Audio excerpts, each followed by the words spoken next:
একটা আপু আমার ভিডিওতে কমেন্ট করছে যে আমি নাকি লোভী মেয়ে, তারপর হইতেছে আরও মানে একটু খারাপ খারাপ ভাষায় আর কি বলছে। তো এখন আমি লোভী কথাটা আর কি অ্যান্সারটা দিব। আমি যদি লোভী হইতাম কখনো আমি এক কাপড়ে আসতাম না। আমি না হয় স্বর্ণ গয়না টাকা পয়সা অনেক কিছুই নিয়ে আসতে পারতাম, ঠিক আছে। যখন আসছি আমি কিন্তু একদম শূন্য আসছি। আমি 10টা টাকাও আনি নাই। আমি যেই কাপড়ে ছিলাম বড় জোর একটা সুতি একটা 3 পিস নিয়ে আসছি, আর আমার ছেলের 3টা ফিডার, আর হচ্ছে আমার ছেলের 2-3টা কাপড় চোপড় নিয়ে আসছি। আমি লোভী হইলে কখনোই আর কি এইভাবে আসতাম না। আর টাকা পয়সা যদি দেখেই যাইতাম তাহলে হয়তো তোমরা আগের ভিডিওগুলো দেখলে আর কি বুঝতে পারবা যে তখন কতটা টাকা ছিল আর কি ছিল। তখন ওই কয়টা মাস যে আমরা কিভাবে কাটাইছি সেটাও আর কি দেখতে পারবো। না জেনে এভাবে ভুল কমেন্ট করা আপু উচিত না কখনোই। আপু ছেলে নিবা আপু, আমরা এখন পার্সোনাল টপিকে কথা বলা অ্যাভয়েড করি। আমার ব্যাপারে যদি কোনো কিছু জানতে চাও সেটা কমেন্ট করতে পারো, সেটা আমি রিপ্লাই দিব। আজকে হচ্ছে আমরা সবসময় একটু খালি গায়ে রাখি, কারণ আমাদের বাসায় হচ্ছে প্রচুর গরম, যার কারণ হচ্ছে ওকে একটু খালি গায়ে রাখতে হয়, না তো একদম ঘেমে টেমে ওর অবস্থা অনেক খারাপ হয়ে যায়।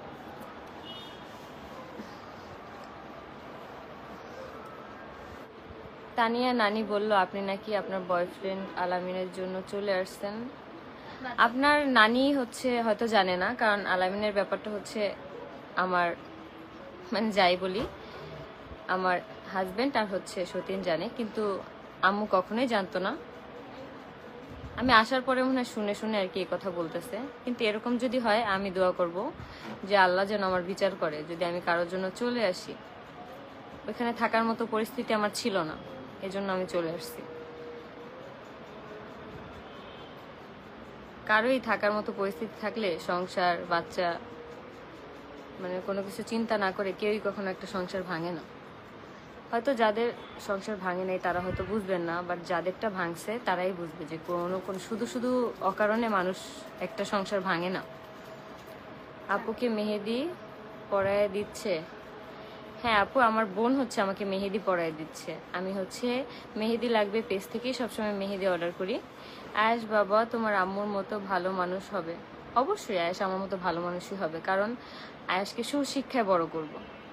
আমার যতটুকু সামর্থ্য আছে আমার 100% দিয়ে আমি হচ্ছে চেষ্টা করব যাতে আমার ছেলে একটা মানুষের মতো মানুষ হতে পারে। বাদ বাকিটা হচ্ছে আল্লাহর হাতে। মিতা কেমন আছো? এই তো ভালো আছি। আখি ইসলাম নাম, হচ্ছে মেহেদি পরাই দিও।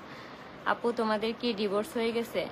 আমার যে অ্যাডভোকেট আপু আছে তাকে হচ্ছে বলছে যে ডিভোর্স পেপার নাকি পাঠিয়ে দিছে, কিন্তু আমার হাতে আমি এখনো পাইনি। আর কাবিনের টাকা আমি যখন চাইছি বলার পরে বলে যে এখন নাকি দিতে পারবে না, সেটা নাকি পরে দিবে। তো এই কাবিনের ব্যাপারটা আমি ছেড়ে দিলাম, কাবিনের টাকাও লাগবে না। একটা মানুষের যদি অ্যাবিলিটি না থাকে দেওয়ার মতন, তাহলে তো তার কাছ থেকে জোর করে তো আর নেওয়া যায় না। আপু কেমন আছো? আল্লাহ তো ভালো, মা আর লাগছে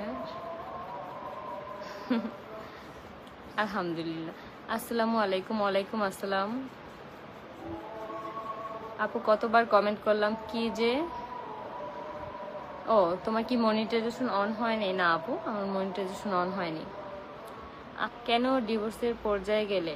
আমার সংসারটা আপু করার মতন না, যার কারণে হচ্ছে ওই দিক থেকেও যদি ডিভোর্স না আসতো তাহলে আমি হয়তো এখান থেকে দিতাম। আল্লাহ ভরসা আপু, হ্যাঁ আল্লাহ ভরসা। আপু তোমার কি কাবিনের টাকা দেওয়া হয়েছিল? না, আমার যখন বিয়ে হয়েছে তখন হচ্ছে 50,000 টাকা হচ্ছে উসল লেখা হয়েছিল, বাট ওটা আমার হাতে দেওয়া হয়নি। আর যে 50,000 টাকা আছে সেটার কথা আমি বলছিলাম যে আমার কাবিনের টাকা কবে দিবে। তাহলে আমার ওই যে উকিল যে আপু আছে, তো তখন নাকি তাকে বলছে যে আমরা কোনো কাবিনের টাকা এখন দিতে পারবো না, পরে দিতে পারবো, যদি আখির মন চায় তাহলে মামলা টামলা করুক। এই সামান্য 50,000 টাকার জন্য মামলা আমি করতে পারবো না, আমি এত ছোট লোক না ভাই।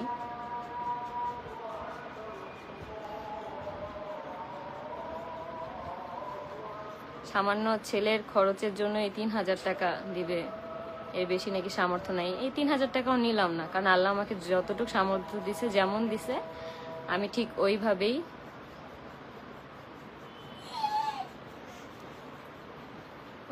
হচ্ছে আমার ছেলেকে আমি বড় করব।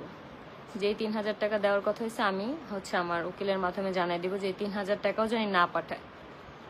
লাগবে না কোনো খরচ। করো, তোমার কি ডিভোর্স হয়ে গেছে? আমি এখনো ডিভোর্স পেপার হাতে পাইনি, বাট ওই বাসা থেকে বলা হয়েছে যে ডিভোর্স নাকি আমাকে দেওয়া হয়ে গেছে। ওরকম মানুষের সাথে থাকার চেয়ে একা থাকা অনেক ভালো, অনেক ভালো, অনেক ভালো, আলহামদুলিল্লাহ। এত দেখানো লোক দেখানো হচ্ছে সুখের চেয়ে অফ ক্যামেরায় সুখে থাকা অনেক অনেক শান্তির। আপু আমার কমেন্ট পড়ো। এই যে আপু তোমার কমেন্ট পড়ে ফেলছি। আল্লাহ আয়েশের জন্য হলেও তোমার অ্যাডজাস্ট করে নিত। আপু কপালে না থাকলে কোনো কিছু হয় না, তার থেকে বড় হলো মানসিক শান্তি। যেখানে হচ্ছে মানসিক শান্তিই মিলবে না, সেখানে তুমি চাইলেও কোনো কিছু করতে পারবে না। হ্যাঁ, আমি মানসিক আয়েশের জন্য থাকতাম বা অন্য কিছু, কিন্তু আমার তো অবস্থা খারাপ হয়ে যাচ্ছিল। আমি তো মেন্টালি ভাবে একদম সিক হয়ে যেতেছিলাম।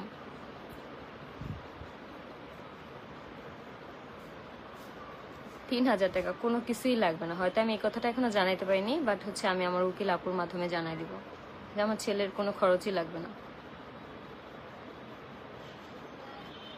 যার কেউ নাই তার আল্লাহ আছে, বুঝছো? এত এত মানুষ আয়েশকে ভালোবাসে, এত এত আন্টিরা। আমার মনে হয় না আয়েশের জীবন কখনো খারাপ কিছু হবে। তোমরা দোয়া করো যেন আয়েশকে আমি সবসময় সুশিক্ষায় শিক্ষিত করতে পারি। হয়তো ভালো কোনো স্কুলে যদি নাও পড়াইতে পারি, বাট যেখানেই পড়াই না কেন যাতে একটা মানুষের মতো মানুষ হইতে পারে, যেন পারিবারিক দিক থেকে যেন ওকে আমি ভালোভাবে শিক্ষা দিতে পারি। থাকার মতো না, ওইরকম হইলে আমি মানায় গুছায় থাকতাম।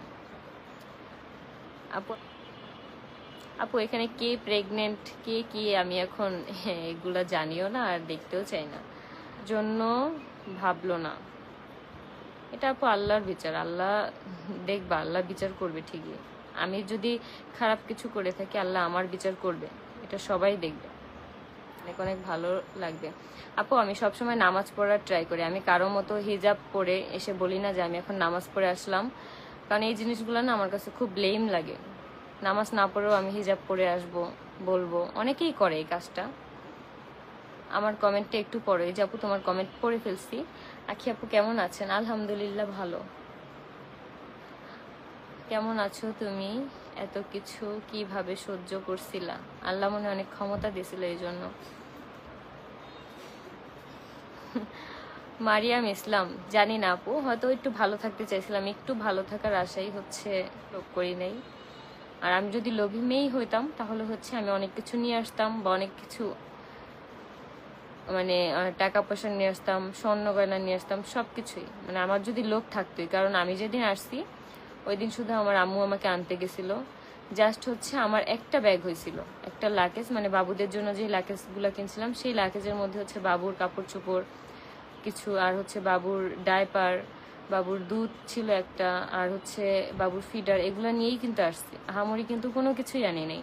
আমি লোভী মেয়ে থাকলে ওইখানে আমার যত জামা কাপড়গুলো ছিল আমি সবকিছুই নিয়ে আসা পড়তাম।